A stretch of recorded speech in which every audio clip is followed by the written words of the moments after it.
noite, né, para mais um bloco aí de notícias. E agora nós vamos para a nossa entrevista, né? Todos os dias aqui no Giro a gente traz uma entrevista com algum especialista ou algum político da região para abordar algum tema que seja importante para a gente estar debatendo nesse tempo. E hoje a gente vai trazer a entrevista com o Gilson Biondo. Ele é psicanalista e neuropsicopedagogo. Eu enrosquei de novo. Gilson, boa noite. Seja muito bem-vindo ao Giro Noite. Você que já participou diversas vezes aqui no Giro Manhã, agora participando aqui no Giro Noite. Obrigada por aceitar o nosso convite. É isso aí, boa noite para todo mundo, né? Queria agradecer a oportunidade de estar aqui. Vanessa, beijo no coração. João, que está por aí, Nancy, Jefferson, está todo mundo aí na área. Até seu pai está por aí nos bastidores, né? Te ajudando, né, Vanessa? É um prazer estar aqui com vocês. Gilson, eu começo te perguntando o seguinte: um ano de pandemia, a gente conversou bastante no ano passado sobre algumas questões da educação, mas um ano que nós completamos de pandemia, né, um pouco mais de um ano, eu queria que você fizesse uma avaliação do atual momento, né, para a educação e quais os impactos desse um ano de escolas particulares. Algumas ainda conseguiram voltar, né, a ter as aulas de uma certa forma, mas as escolas da rede pública não, né? A gente vê aí que está aquele impasse ainda de quando volta, quando não volta. Queria que você falasse um pouquinho para a gente. Como que você avalia o atual momento e quais os impactos na educação das crianças e dos jovens com essa pandemia? Bom, Vanessa, é um assunto bem delicado, né? Nós temos uma dificuldade enorme agora. É um grande desafio, principalmente a gente vinha falando desde o ano passado, que os pais estavam de cabelo em pé quando se depararam, né, com essa situação. O despreparo, talvez a falta de conhecimento, a necessidade de trabalhar, não ter onde deixar as crianças, né? A gente fala daquele que está no aprendizado, mas tem que lembrar também daquela mãe que muitas vezes é sozinha, tem 2 filhos e um de colo, que tem que deixar na creche, mas não tem creche aberta. O desafio para essa mãe de conseguir pagar um aluguel, enfim, é transferido tudo para o filho, né? Então, tudo que o filho ele vive em casa, pais ansiosos geram filhos ansiosos, pais depressivos geram filhos depressivos. E hoje nós estamos vivendo um momento onde a estatística nos diz que 86% das pessoas, né, dos brasileiros, estão sofrendo de transtornos mentais. E os campeões é a ansiedade e a depressão. Então, é muito difícil quando você olha para uma criança que precisava desenvolver na escola, nesse último ano, habilidades socioemocionais com uma urgência muito grande, acaba ficando em casa, passando por mais dificuldades.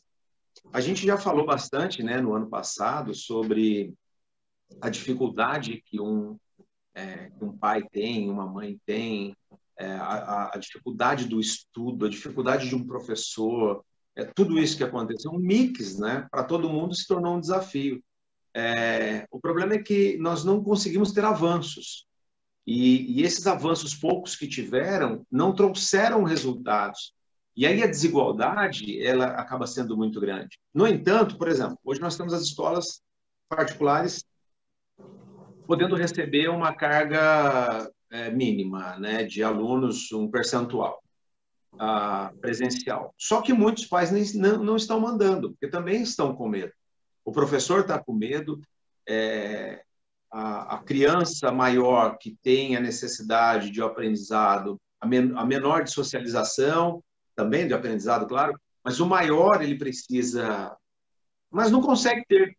E aí nós temos um caos, na verdade. Isso vai ser muito difícil de repor. Precisa se pensar em grandes estratégias e evoluir. Porque se não pensar em evolução, a gente vai continuar na mesmice, né? É isso aí. Bom, João, né? Gilson, olá. Tem uma pergunta. A pandemia, ainda na esteira desse assunto de pandemia, a pandemia ela veio e acabou acelerando muitos processos que já estavam em andamento, como é o caso do ensino à distância. Nesse período, né, em que os alunos já estão mais habituados, né? Ao menos a grande maioria, sendo que muitos, infelizmente, não têm sequer acesso, né, a um celular que seja, enfim. Mas dessa parcela dos alunos que têm acesso, que têm tido esse tipo de aula, enfim, eu te pergunto, né, na sua opinião, na prática, o EAD, que é o ensino à distância, ele é uma boa solução ou você acha que ainda tem muito a galgar ainda, enfim? João, eu acho que é a única opção que tem, né? Nós temos duas. A primeira que é aquela que é a família desfavorecida, que não consegue, que nunca vai conseguir acompanhar uma escola particular, por exemplo. Imagina um menino que mora num bairro, numa comunidade. Ele não tem acesso ao que o menino de uma escola particular tem. Então, ele já tem uma defasagem muito grande. É muito desigual isso, né? Falar, estamos todo mundo no mesmo barco, viajando. Não, estamos no mesmo mar, não estamos no mesmo mar, no mesmo barco, não. Então, já é difícil. Aí ele vai retirar o material na escola. Para que você consiga ter um bom desempenho, ou o mínimo desempenho, você tem que ter uma disciplina muito grande. Agora, cara, de verdade, vou falar com todas as letras. Eu até me comprometo quando eu faço essa fala, mas ela é verdadeira, não tem como não falar. Eu fui conselheiro tutelar durante 4 anos, eu sei o que é. Eu, como neuropsicopedagogo, eu tenho atendido muitas crianças, eu tenho visto muitas crianças com deficiência, e isso é uma coisa que o tempo vai mostrando também. É muito chato o estudo de hoje.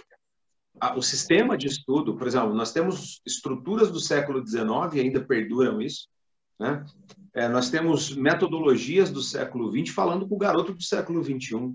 Você nunca vai conseguir competir com Free Fire, né? Você nunca vai conseguir competir com Fortnite, Minecraft, né?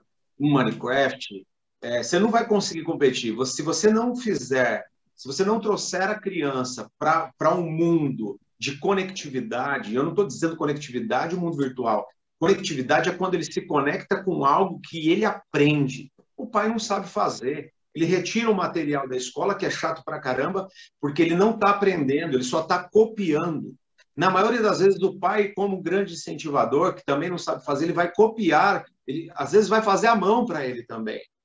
Então, quer dizer, a perda é muito grande. Se a gente falar de aulas online, tudo bem, talvez até a mãe está ali, tudo, mas a criança está com sono, ela está em casa. Quantas distrações tem em casa? Você tem TV, você tem o cheirinho de comida, você tem o celular, você tem a preguiça, o soninho, você tem... É um desafio muito grande. E não conseguiram acertar esses detalhes ainda. O que poderia ser muito diferente. Pega aí criadores de startup, certo? Traga esses caras, essas mentes que sabem o que estão fazendo, mistura, faz um mix dela com alguns pedagogos muito loucos, assim, que tem essa visão futurística, e desenvolve, cara, aplicativos para essas crianças. Não dá para fazer aplicativos bobos. As crianças não são mais bobas, elas são muito antenadas, elas gostam de coisas, elas gostam de evolução, de desafios. E esse tipo de estudo que se aplica hoje não tem desafio nenhum. Muito pelo contrário, ele até deixa com que a criança... Aí você vai fazer uma prova, desculpa até me alongar aqui, né, pessoal, mas é muito importante isso. Vai fazer uma prova, você vai provar o quê? Você tem que provar alguma coisa que, de repente, você nem sabe, entende? Aí você fica em incumbência da prova, ao invés de tentar ajudar a criança ensinar a criança a aprender. A criança tem que querer aprender. Ela tem que aprender e também querer aprender, o que é muito distante do que se faz hoje. Vai ter um prejuízo gigantesco. Vou finalizar, João, para não alongar aqui, respondendo o seguinte: quando eu fui conselheiro tutelar, eu encontrava adolescentes, né, de 13 para 14 anos que não sabia ler nem escrever. Uma garota visitou lá, foi mandado pela escola os documentos, eu recebi, chamei a família e perguntei para ela. E ela só ficava fora da sala de aula. A bronca era essa. Então, ela não produzia porque ela estava fora da sala de aula. Aí, conversando com ela, com jeito, né, com muito tato, ela me contou. Ela disse o seguinte: ela não sabia ler e escrever. Então, ela fingia que estava lendo e escrevendo porque a professora pressionava. Aí ela fingindo. Os amigos sabiam que ela não sabia ler e escrever, que estava fingindo. O que acontecia? Começavam a tirar sarro dela. Então ela dizia, eu não quero ficar fora da escola, mas dentro da sala de aula eu não suporto. Então eu não saio da escola, mas eu não quero ficar na sala, porque eu não consigo acompanhar. Qual é a solução para esse problema? Não tem. Então não existe um sistema pedagógico para cuidar dessas crianças, desses adolescentes. Qual é a solução? Ainda não conseguiram resolver. Mas tem muitas opções de soluções, é só querer, né? É uma vontade política, uma vontade educacional, entendeu? Gilson, boa noite, bem-vindo ao Giro Noite. Eu gostaria, na esteira do que você falou, de falar sobre a vacinação dos professores e desse retorno às aulas, né, que deve acontecer em breve. Os pais que ficaram muito tempo com seus filhos e os filhos muito tempo com essa nova realidade, como que eles devem se preparar? Porque tem muitos pais que não estão querendo mandar seus filhos, né? E muitas crianças que não querem voltar. Como se preparar para que os alunos enfrentem essa nova realidade? Como os pais também devem se preparar? Olha, nós temos aí um jogo de tabuleiro que a gente não sabe jogar, não sabe qual é a intenção de cada jogador. Eu vou representar isso como um tabuleiro. E nós somos as peças que estamos ali no meio. Eu não consigo imaginar, eu assistindo o jornal enquanto aguardava aqui, né, ouvindo a estatística que foi dada e ainda, né, o João falando que nós tivemos 3.300 e algumas 20 alguma coisa. Pode confirmar isso para mim? 3.321. 3.321 mortes. Como que eu penso numa transição de volta? Como que eu consigo pensar numa situação onde eu coloco todo mundo em risco? O professor está com medo. Assim, os professores estão temerosos. A vacina ainda é muito distante. Eu tomo a vacina e garanto a minha imunização, talvez, né, os anticorpos. Tudo bem, mas eu não tenho condição de levar isso para o meu esposo, para minha esposa, para o meu filho, para o meu pai, para o meu irmão, para minha mãe, que está em casa. Sim, você leva na roupa. Quer dizer, é invisível, a gente não sabe. Os professores estão temerosos, e é justo que estejam. Okay? O ano passado, quando todas as pessoas diziam que, olha, o Covid-19 ele só afeta o idoso, só pessoas com idade avançada por conta dos anticorpos, da fragilidade, vulnerabilidade, quer dizer, um monte de histórias. E eu estava, nesse mesmo momento, nesse mesmo discurso, com o meu filho de 3 anos no hospital, que não conseguia saturar, por uma troca de plantão, um erro que, no fim, a gente acabou contornando isso em casa, ele acaba voltando para casa. Um dia depois, o meu filho de 9 anos vai para o hospital, ele é transferido, tomo com mais de 50% do pulmão comprometido, ele vai tirar sangue para ser avaliado, o sangue coagula, ele é enviado para a internação, na internação ele vai para a UTI, para o isolamento. Ele e a mãe não saíram mais. Ele ficou mais de 12 dias internado naquela aflição, e o meu filho, quando eles ficaram lá, eu consegui uma ligação com o meu filho, e aí ele disse assim, pai, acho que talvez a frase mais difícil da minha vida, até para repetir ela, me balança. Ele pergunta assim, pai, eu vou morrer? Era um dos momentos mais impactantes da minha vida, né? Eu tenho que responder para ele algo que traga fé, que traga esperança, que traga confiança, que traga certeza de que ele vai estar ali firme, forte, a gente vai passar por isso e tal. Eu falei, filho, você terá um grande testemunho pela frente. Você é uma das pessoas que foram afetadas quando o Brasil, o mundo dizia que crianças não se submetiam aí, não passavam por isso e tal. Agora, a volta às aulas, voltando aqui para a sua pergunta, eu dei o exemplo do meu filho no ano passado.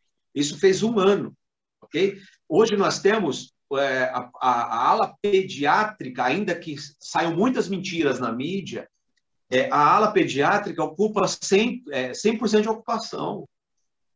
Né? Eu posso pegar o link da semana passada, esses dados é da semana passada, né?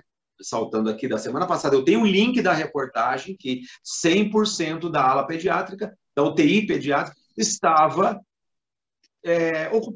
ocupada, 100% de ocupação. Então, o que acontece? O pai não vai ter medo de mandar a criança? Vai ter medo de mandar a criança. E os danos dessa criança pela temerosidade do pai afeta gravemente a sua ansiedade. Como que um pai lida hoje com a obesidade, vendo que seu filho já engordou, talvez pela ansiedade, 8 quilos, 10 quilos, em poucos meses? Como que um pai vai lidar com mais esse problema, vendo o filho? Então, assim, se é para perder, que a gente perca o ano, que a gente perca, talvez, o ensino, mas que não perca a vida, entende? Que a gente passe por algumas situações entendendo que o sorriso do filho é a coisa mais importante.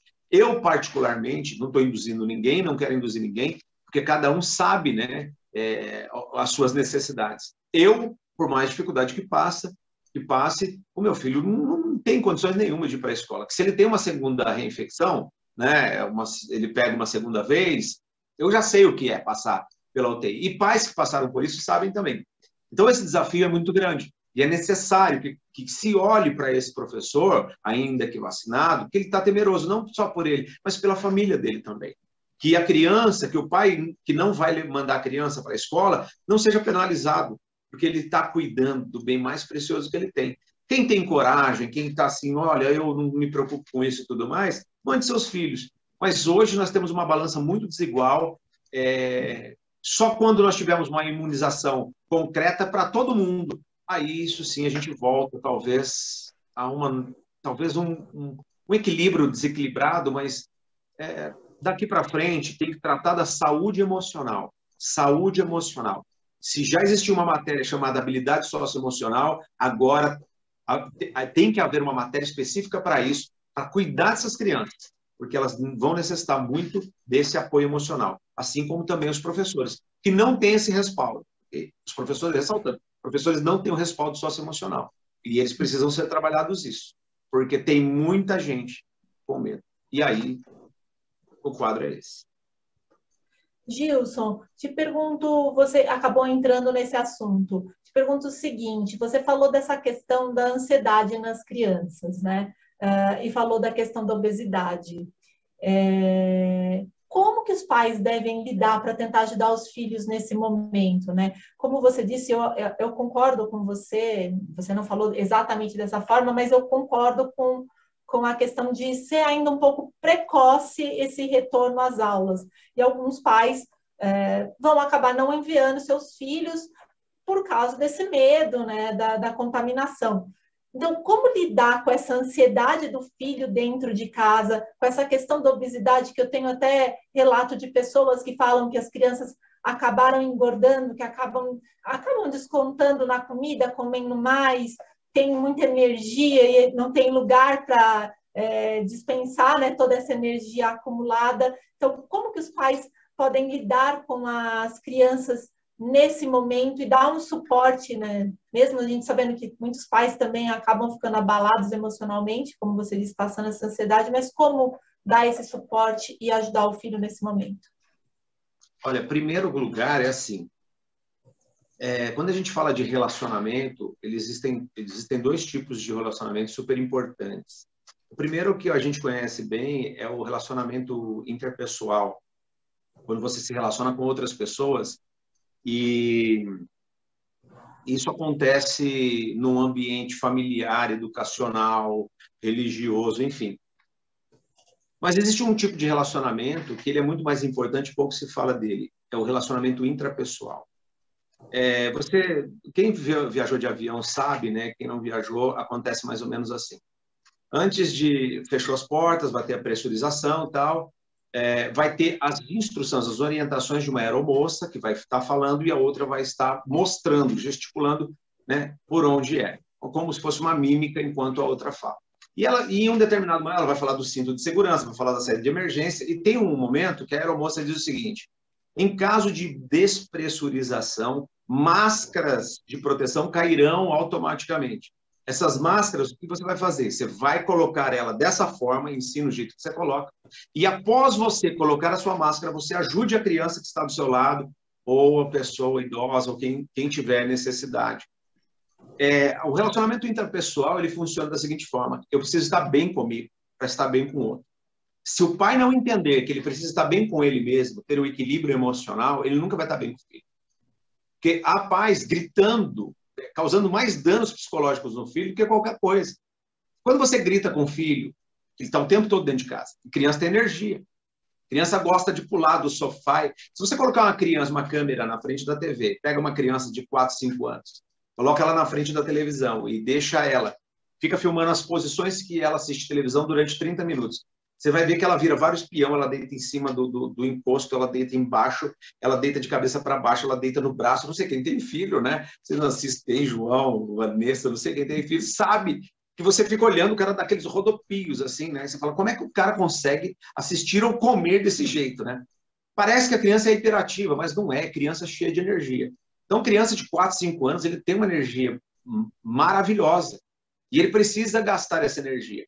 Então, se o pai não tira uma hora de qualidade para tratar o momento com seu filho, se o pai não tira um momento educacional para estar com o filho, acompanhando intelectualmente, né? Se o pai não tira uma hora para brincar de exercícios dentro de casa, ele pode fazer isso, eu não sei. Ele pode fazer exercícios, exercitar o seu próprio corpo e trazer os filhos para um exercício. Ele pode criar alguma brincadeira lúdica, mas dando ali, sei lá, 30 minutos de qualidade para aquele filho. Ele vai gostar demais, ele vai perceber, você tem que ser criativo. Então, quando você pensa na saúde emocional, você tem que primeiro pensar nos pais, porque eu pensava assim, poxa, vamos tratar as crianças e esse será o futuro. Está errado. Primeiro você trata de quem trata as crianças, para as crianças serem bem tratadas. E aí nós temos um problema, e, né, nisso eu também sou especialista, né, terapia de casal. Antes da pandemia, do ano passado, o IBGE divulgava que a cada 3 casamentos, um terminava em divórcio. Durante a pandemia, nós tivemos um aumento de 9.900% no divórcio. Na procura do divórcio, numa cidade igual Sorocaba, nós tivemos um aumento de 900%. Então, quer dizer, esse número possivelmente, e assim, vou ser bem generoso, 50% dos casamentos registrados em cartório terminam em divórcio. Ninguém que termina um casamento durante a pandemia, ou quer que seja, né, antes ou... Enfim, não termina em mar de rosas, dizendo, você é um lindo, não, você que é linda, você é um fofo, você é muito gentil. Ninguém termina um casamento assim.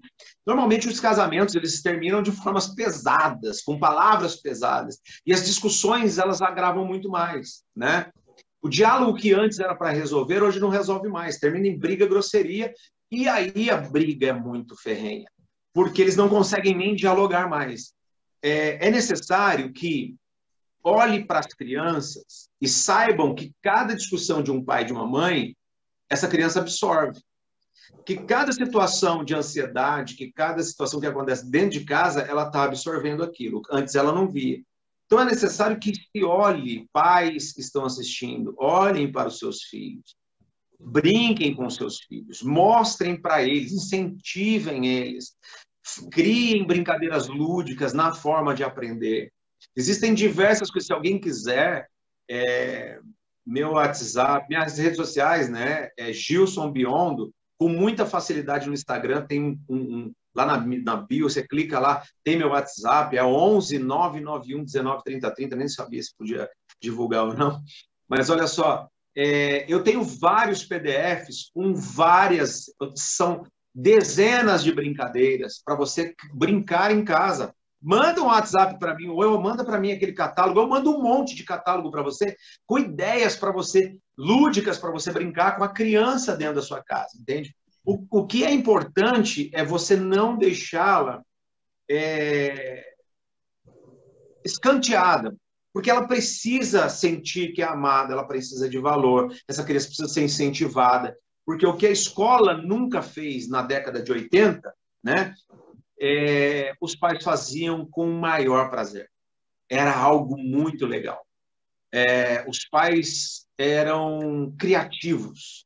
E se você tem aí década de 80, 90, antes da ideia da era internet, né, da era digital, você tinha muitas brincadeiras. E as crianças hoje têm muita opção. Se você acha que o seu filho está ficando muito no celular, entra junto com ele. Se ele joga muito, jogue junto com ele. Entenda qual é o mundo dele, depois mostre para ele qual é o seu mundo. Seria a única forma de você conseguir fazer aí um laço para cuidar dessa saúde mental. Por quê? Tirando a ansiedade da criança, automaticamente, não é que ela quer comer o tempo todo, é que ela se sente feliz daquele jeito, entende? Então, você tem que balancear isso, não dizendo, não vai comer, vou trancar tudo. Não é assim que vai resolver. A gente resolve uma dor de cabeça com um remedinho, mas a gente sabe que a dor de cabeça vem porque alguma outra coisa está dizendo que está errado. Uma febre você resolve com um remédio, mas a febre pode não resolver porque é o indício de que existe uma inflamação, uma infecção, etc. Tal. Você trancar a geladeira seria dar um remédio para a dor de cabeça, para a febre, sem se preocupar com o problema na raiz, entendeu? Procure isso, eu espero ter direcionado a resposta. Gilson, você falou também da questão dos pais e da questão dos professores, né? Na verdade, você falou mais da questão de muitas pessoas precisarem, no futuro, procurar uma ajuda, né? No futuro, acho que talvez até muito próximo, procurar uma ajuda para enfrentar todo esse momento que a gente está passando, né? Para quem está assistindo em casa e que se identifica com algum tipo de problema, ou está com uma crise de ansiedade, ou está entrando num quadro depressivo, que a gente sabe que tem muitas pessoas passando por muitas situações complicadas, muitas vezes financeira, né, que acaba abalando muito a estrutura da casa. Então, quem que ela deve procurar, o que ela deve fazer, se ela não tiver recursos financeiros, aonde ela pode buscar uma ajuda para ela conseguir sair dessa situação e, consequentemente, também ajudar o filho, né, que está em casa, e não passar essa ansiedade dela para o filho.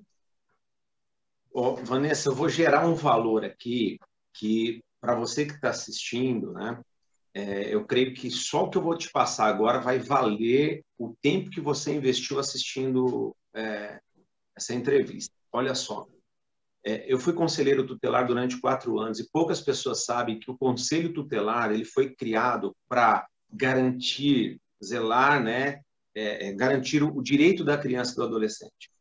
E quais são esses direitos? Direito à vida, direito à alimentação, direito à saúde, direito à educação. São 13 direitos fundamentais, ok? Se a criança precisa de um exame médico, de um especialista médico, ela está passando por alguma necessidade e ela não consegue na rede pública, ela pode ir até o conselho tutelar e exigir que o conselho a ajude a conseguir esse especialista. Porque o conselho tutelar ele tem um poder, né, de notificar ao Ministério Público, e o Ministério Público vai chamar a atenção desses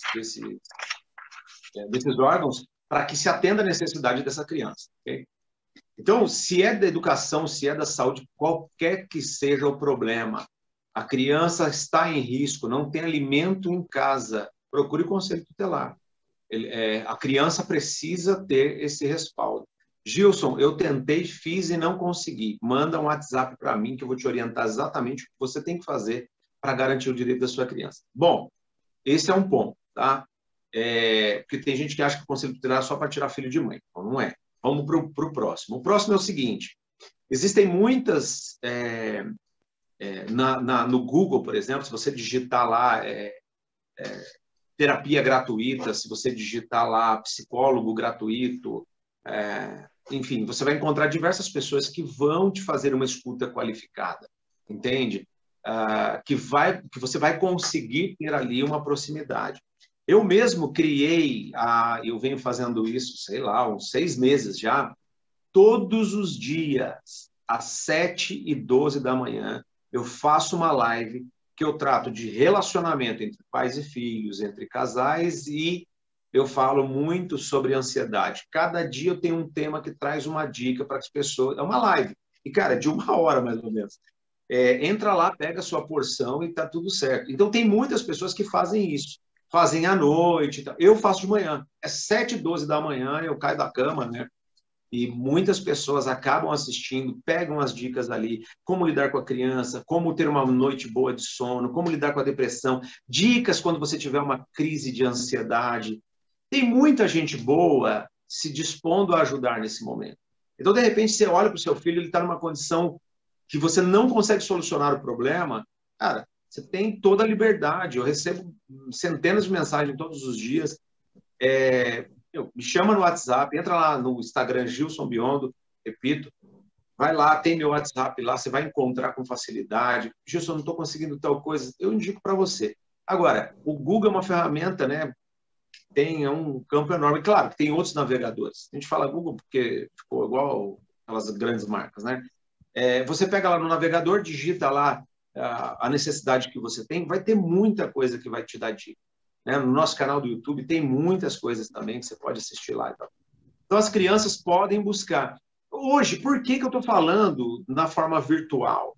Porque não dá para você enfrentar hoje uma UPA, não dá para você ir num pronto-socorro para procurar um psicólogo nesse momento, a não ser que seja algo grave, entende? O Covid está na rua, então é a melhor coisa você fazer isso online. E existem muitos recursos online que podem te atender. De repente, você não sabe para onde procurar, me dá um toque aí, manda um WhatsApp para mim que eu posso ajudar com alguma dica. Mas isso é necessário, saber onde ter as ferramentas que podem ajudar. Toda dica aí sempre é válida, né? E tem muita gente boa ajudando. Ok.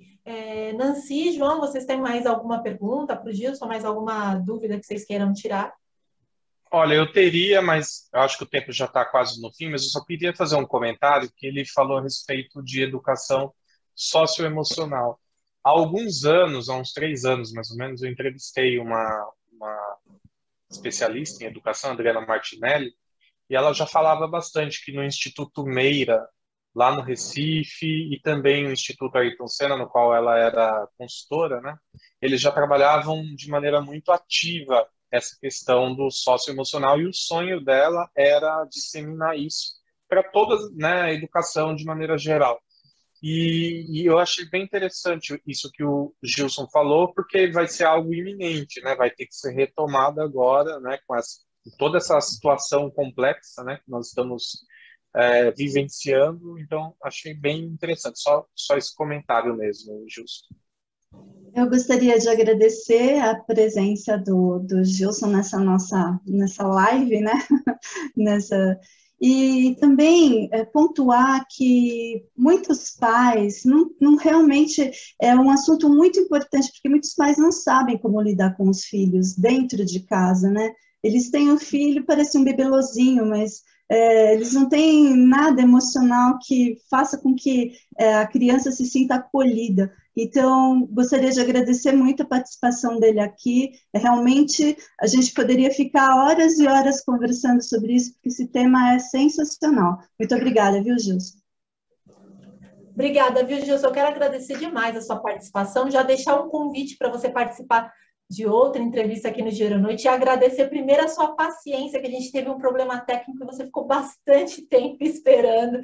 Então, eu quero te agradecer a sua paciência, a sua compreensão aí com a gente e pedir para você repetir novamente suas redes sociais para o pessoal que está em casa, quem quiser aí te consultar, pedir ajuda aí nesse suporte para as brincadeiras e outros assuntos também aí que até envolvem conselho tutelar, para tirar essas dúvidas com você. Então, repete para a gente as suas redes sociais.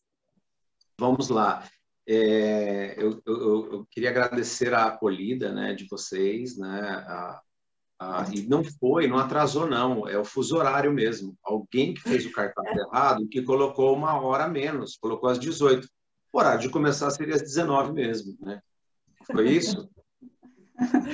Generoso. Bom, hoje nós estávamos, só para finalizar, né, hoje eu terminei o dia conversando com alguns especialistas, e serve de tema para vocês, tá? Alguns especialistas pensando muito nos pais que têm filhos especiais. Porque a gente fala de uma criança, e a gente fala de uma criança que ela tem coordenação motora.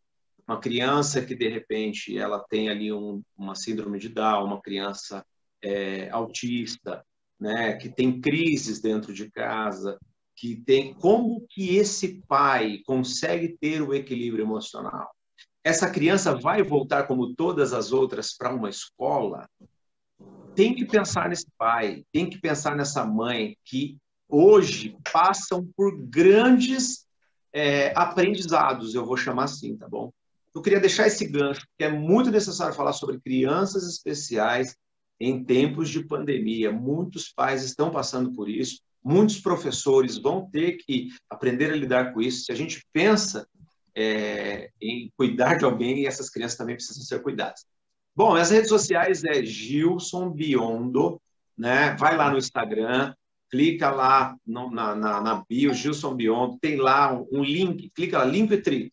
Vai ter lá meu WhatsApp, fala comigo, tá bom? As lives todo dia 7 e 12 da manhã. E lá vai ter o WhatsApp. Mas olha, é fácil. 11 9 9119 3030. O final é 3030. Lembra aí, 3030. E o começo é 9, todo celular começa 9119, 919, 919 3030. Facinho. Gravou, não esquece mais, você vai ficar cantando a musiquinha até amanhã. Gente, o que precisar, conta comigo. É um prazer ter participado do Giro Play. O Giro Play, quando vocês começaram com esse projeto ano passado, eu falei, cara, os caras pegaram uma ideia que eu acho que todos os outros jornais devem estar assim, babando, né, na baita ideia que eles tiveram. Então, eu gosto muito porque agrega, são notícias da região e todo mundo tem acesso à rede social e isso fica gravado e é muito legal. Então, parabéns pelo trabalho de vocês, pela essa retomada muito importante, né, para todo mundo e pelo sucesso, né, Nancy, João, Jefferson, que está nos bastidores, não apareceu, você, Vanessa, né, e que tenham ainda cada dia mais nesse profissionalismo e nessa dedicação que só vocês têm. Então, um beijo no coração, obrigado mesmo pela oportunidade de estar aqui com vocês. Obrigada, viu, Gilson? A gente agradece demais a sua participação e a gente já deixa, então, aí agendado para as próximas semanas aí uma entrevista sobre esse tema que é aí das crianças com deficiência, né, no retorno, como que vai ser. Acredito que é uma pauta muito importante para a gente falar aqui na região. Boa noite para você, viu, Gilson? Obrigada.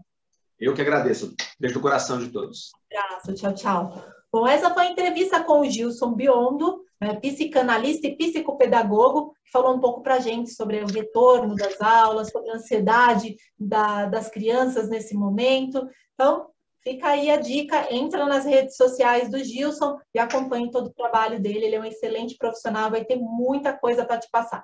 A gente vai para mais um rápido intervalo e a gente retorna para o nosso último bloco com mais notícias, mais informações sobre a nossa região oeste. Então, não saia daí que a gente volta já.